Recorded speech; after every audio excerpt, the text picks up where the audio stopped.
TV star's £3.5 million home could hold the key to the true horror of a vile killer. A familiar face living in a huge country residence may find it is linked to vile killer Brian Field. A property developer fears a palatial home in one of Warwickshire's most exclusive villages holds the key to the true depths of a horrific killer's murderous depravity, and the businessman has contacted police with what he believes is key information dating back to labourer Brian Field's work as a gardener at the luxury 6-bedroom abode. The gated £3.5 million country residence is now owned by an extremely well-known celebrity, a man who is a familiar face on TV. Child killer Field, serving life for the kidnap, rape and murder of 14-year-old Roy Tutel, has long been linked with the disappearance of schoolboy chums Patrick Warren and David Spencer.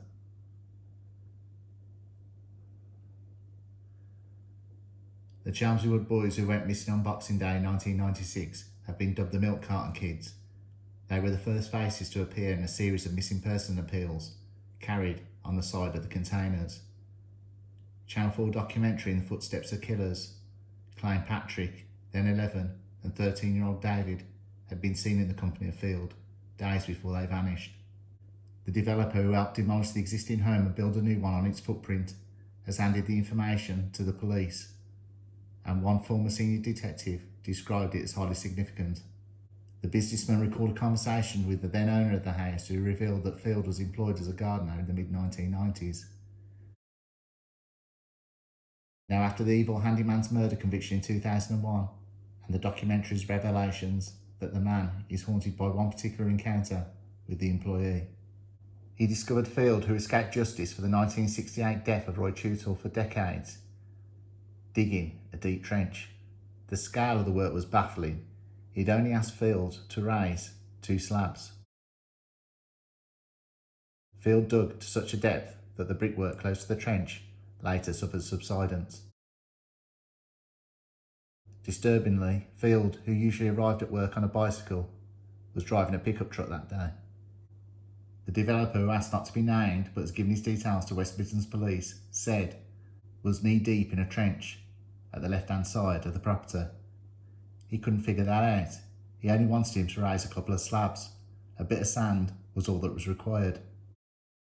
The information given is certainly credible. It's hard to judge the significance, but the fact Field was knee-deep in a trench where he shouldn't have been digging is very significant. What was he doing? Was he trying to expose a water pipe?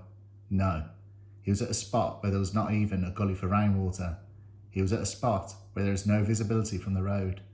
There's an evergreen laurel hedge blocking views. He had unrestricted access to a place that was essentially derelict for 8 to 10 hours a day. The then owner certainly felt it was significant. He wanted to know if there was a body buried there. One ex-senior Birmingham detective believes the information received said if there was an incident room, it'd be right up there. Field has always said, "Speak to me when you have some evidence." That to me is saying, it's out there. Come back when you found it. The former detective sergeant knew secretive Field better than most. The pervert worked at his local pub during the 80s. Field was a gardener and a handyman, said the ex-detective. He lived in a caravan at the back, which I always thought was weird.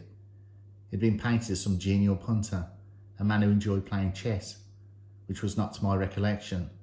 I saw him regularly. He was a loner. He didn't talk to anyone. Field abducted and strangled using rope 14-year-old Roy Tutel as he hitchhiked to Surrey on his way home. The killer was eventually snared in Birmingham by DNA taken after he was arrested for drink driving in 1999. 2 years later, the then 64-year-old was sentenced to life at the Old Bailey. He has for years been suspected of murdering Patrick and David and lived close to them at the time of their disappearance. Their last known sighting was at a Shell petrol station in Chelmsley Wood just after midnight. An attendant gave them a packet of biscuits. Patrick and David were reported missing on the morning of December the 27th, 1996. Patrick's red Apollo bicycle, a prized Christmas gift, was later found at the back of the petrol station. A documentary presented by Birmingham University Professor of Criminology, David Wilson, heard bombshell claims made by police officer Bob Poole, who is now deceased. Back then, a junior officer involved in the investigation alleged a witness had come forward who had seen Field with both lads a few days before they disappeared. Professor Wilson said, "We've always been concerned there was no noise on the night the boys disappeared. But if the boys knew Field prior to Boxing Day night, when they disappeared, that's why no one hears anyone scream or shout or try to fight." In 2006, on the 10th anniversary of Patrick and David's disappearance, the families were given fresh hope. West Midlands Police reopened the case known as Operation Stenley, and officers quizzed Field. They dug up a field near the petrol station in Old Damson Lane, but abandoned their search several weeks later. It was 600 yards away from that police search near the Jaguar Land Rover plant, where workmen discovered human remains in November last year.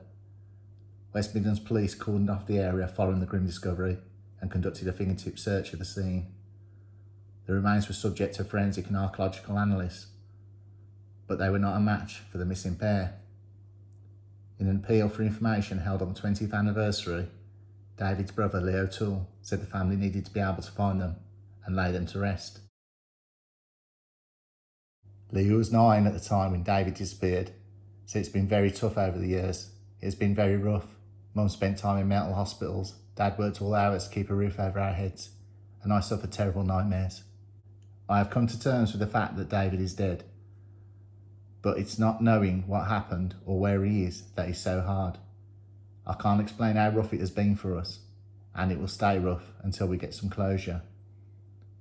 After the TV programme was shown, a spokesman for West Midlands Police said in the early hours of December the 27th, 1996, Patrick Warren was reported missing. Officers attended Patrick's address within hours of the report, and a missing person investigation began. This included visiting David Spencer's address at 4:30 a.m.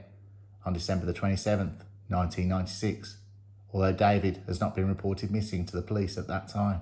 West Midlands Police completed a large number of inquiries to try and find the missing boys. This included following up inquiries as a result of media campaigns, where CCTV existed and was recovered and viewed, and friends of the boys were traced and spoken to. This missing person investigation was overseen by an inspector with staff allocated in February 1997 and then was progressed by CID. Brian Field has been interviewed about the missing boys and, as previously reported, he has not been charged, and there's not been sufficient evidence to present to the CPS to consider such a charge, said the officer. This case remains open investigation, subject to regular review by the review team. New evidence or developments will be thoroughly investigated. At the current time, and despite the best efforts of the investigation team, there is insufficient evidence to pursue a charge. Should sufficient evidence become available, this matter will be discussed with the CPS. The digging search of the Milk Carton Kids, David Spencer and Patrick Warren, is continuing its efforts into the second month in Solihull, as people from across the country come together to support the effort. At first, volunteers with shovels tackled a small area, but since, after local businesses donated diggers and heavy machinery, a much larger section is being dug. Specially trained search dogs have been deployed to the site. It's now a highly organised affair where volunteers arrive. They must sign in and ensure they are wearing full personal protective equipment. Volunteers are keeping quiet about much of the evidence they have now managed to accumulate, out of respect for the families involved. They don't want to give too much information about the items recovered. Police had initially asked people not to take matters into their own hands and join, but now appear to be working with the search team.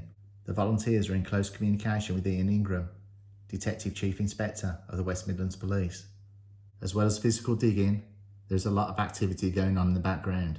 Ben Welling said, "We will use everything we have done so far to help others in similar situations, to help and guide others through this horrendous time. Again, thank you to everyone who has made a contribution.